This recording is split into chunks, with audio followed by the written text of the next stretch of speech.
Hi and welcome. So, what is health really? I think this is something we really all of us need to start thinking about exactly what we mean when we say our health. And I'd like to invite you to think something like this. When you say our health, do you only mean your own personal health? Because I think that our health is wrapped up in the health of those with whom we live, because we're constantly exchanging microbiome with them. We actually exchange, without realizing it, bacteria with everyone in our midst and in our presence. And if we go to school with someone, or if we go to a movie, or if we go to any event or work with somebody, we are actually exchanging bacteria with them. We exchange energy all the time. Bacteria is very physical, but we also exchanging energy with everyone around us all the time. So it's important to know that we do not live in a vacuum by ourselves, that our health is very dependent on the health of other people around us. Now, what do I mean by health? I definitely do not mean the absence of illness.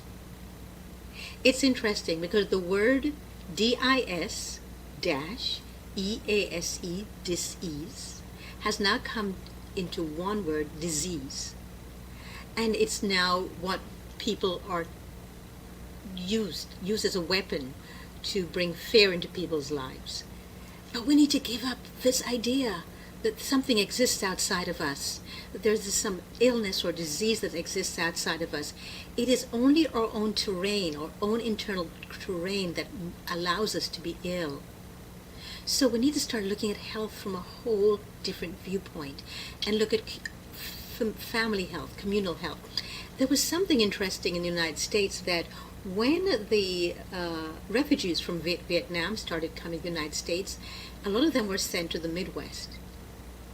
And one of the doctors there remarked on something which I have never forgotten.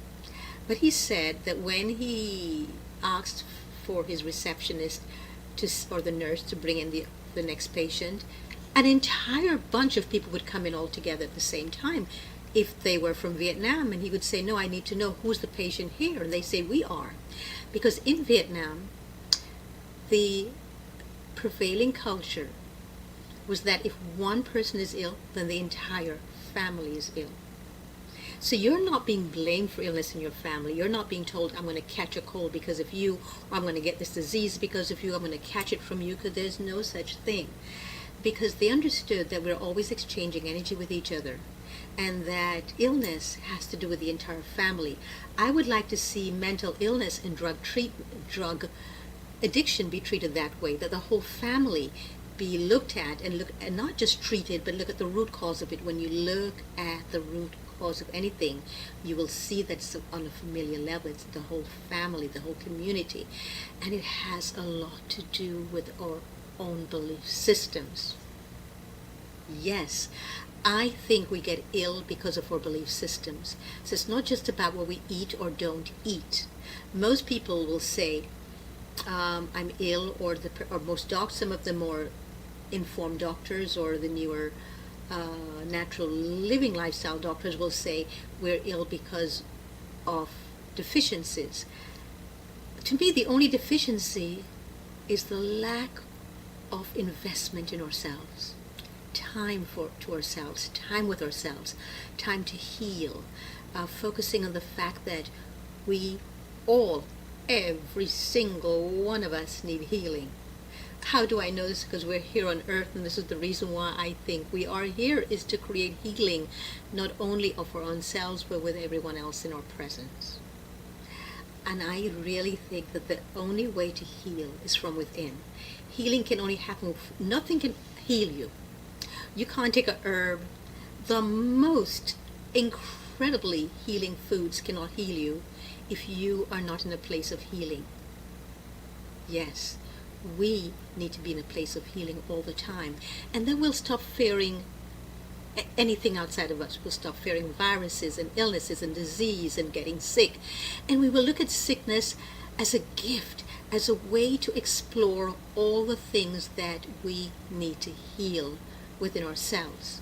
So I invite you today to please look at illness and sickness as something different. It's the gift, it's a wake-up call to say, take back your terrain, start spending time listening to your cells, being aware that we all made up of cells, and that interstitially within the cells there's a blockage going on, that there's acidity in the body that needs to be dealt with, there's acidity in our thoughts and in our mind.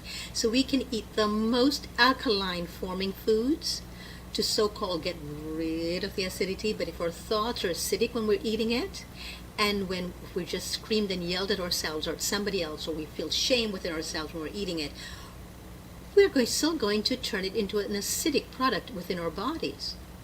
So I'll be speaking about this much more in future elegantly raw tidbits like this. So if you'd like to hear more, if you'd like to start a conversation with me, let's do so mindfully and lovingly and with an enhanced presence of healing within all of us. So I look forward to more episodes with you. Join me here, please, every day at this time, weekdays, Mondays to Fridays on this channel, and please press the subscribe button and the notification button as well, so that you will know when this comes on. And if you would like to have a conversation with me on this, I so welcome it, and I welcome you. So until the next Elegantly Raw Tidbits, this is Dorit saying, be well, be mindful, and most of all, know that you matter. Everything you feel, think, say, and do matters.